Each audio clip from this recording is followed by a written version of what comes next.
आज की press conference में हम बिल्कुल खास तौर से जो जम्मू कश्मीर में जो सुरक्षा का जो माहौल है उसको लेके बात करना चाहते हैं।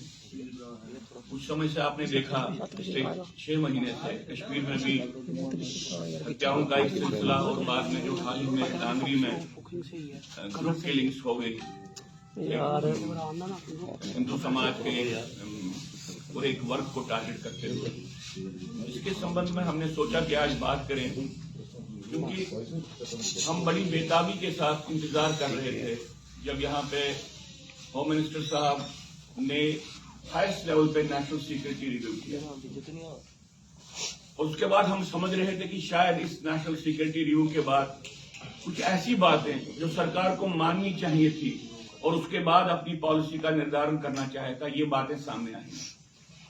हमको नहीं मालूम है कि वहां पे अंदर आंतरिक सुरक्षा को लेकर कौन कौन सी बातचीत हुई, लेकिन कुछ बातें जो सामने आई, एक तो कहा गया कि अब 360 डिग्री सिक्योरिटी नेट रखा जाएगा। इसका मतलब क्या हुआ? अभी तक 360 डिग्री सिक्योरिटी नेट नहीं,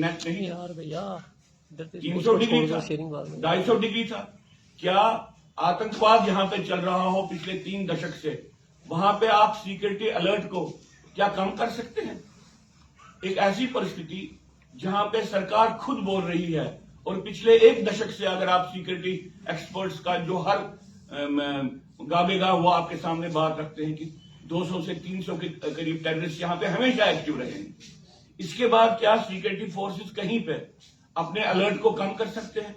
दूसरी बात जो आ गई कि भाई जो वीडीसी वहां पे फंक्शन नहीं कर रहे थे, ये वीडीसी के एक्टिवेट होने का फैसला तो सरकार ने पिछले साल किया था, फिर 1 साल उन वीडीसी को किसने रोक के रखा? उनके फंक्शन को उनको निरस्त क्यों रखा गया? कौन जिम्मेवार है? ये दूसरी बात हम कहना चाहते हैं। तीसरी बात, भारत सरकार क्या समझती है? जम्मू कश्मीर में आतंकवाद का पहला टारगेट क्या है?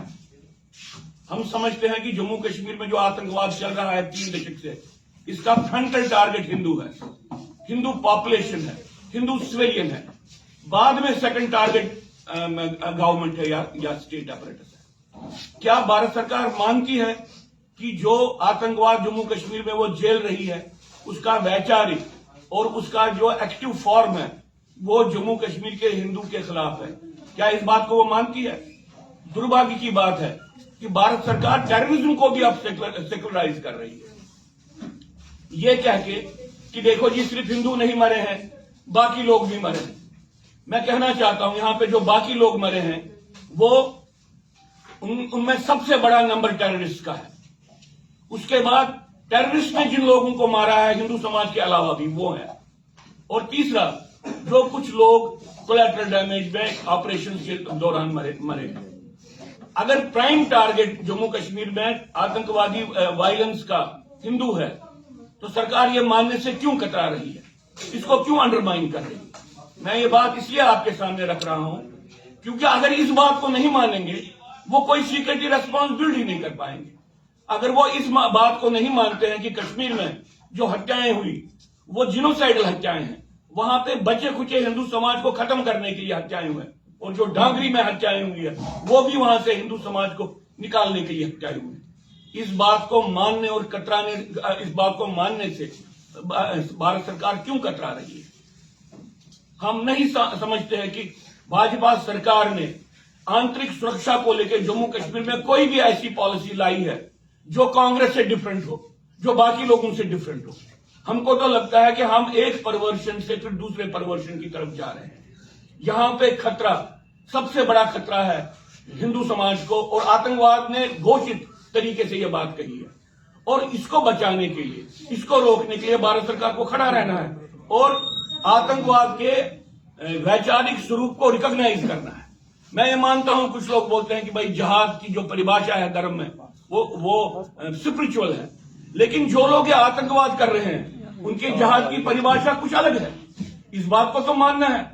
यहां पे सिर्फ टेररिज्म नहीं चल रहा है, एक युद्ध का, एक कॉम्प्रिहेंसिव वॉर चल रहा है जिसको वो लोग जो चला रहे हैं जिहाद बोल रहे हैं। इसलिए हम बार बार इंतजार कर रहे थे और हमारी सबसे बड़ी आशा अमित शाह से है कि वो इन बातों को समझे। बहुत दुर्भाग्य की बात है कि वेदर खराब होने के कारण वो डांगरी नहीं जा पाए।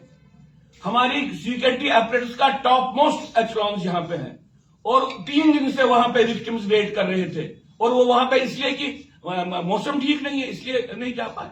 इससे बड़ी प्रायोरिटी, नेशनल प्रायोरिटी क्या हो सकती थी? वो कार में जाते, क्या उनके पास वो एपरेटस नहीं था? क्या रास्ते बंद थे?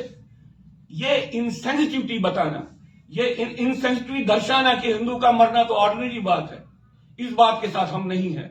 हम आपके माध्यम से सरकार को चेता रहे हैं कि उनके हर एक उस काम के साथ जो आंतरिक सुरक्षा के लिए, जो यहाँ पे लोगों की बेहबूदी के लिए हो, हम उसके साथ हैं। लेकिन अगर वो पाखंड करे, वो पिछले 6 महीने से चल रहा है कि नॉर्मल, पिछले 6 महीने से चल रहा है कि टूरिज्म आ रहा है। कश्मीर में कुछ हजार लोग रह रहे हैं, उनको भी निकाल दिया। अब यहाँ पे डांगरी में शुरू कर दिया, हमको नहीं मालूम है कहां पे शुरू कर दें।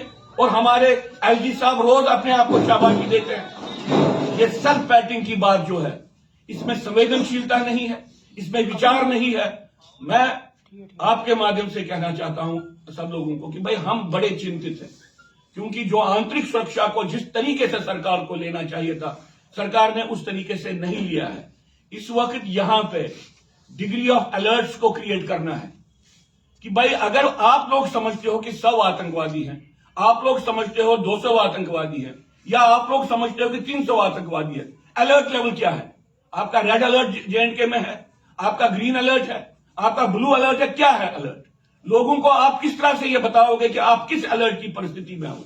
मैं ये बात इसलिए बोल रहा हूं कि क्योंकि होम मिनिस्टर साहब ने कहा कि 360 डिग्री अलर्ट होगा, इसका मतलब उसके नीचे थी अभी तक था।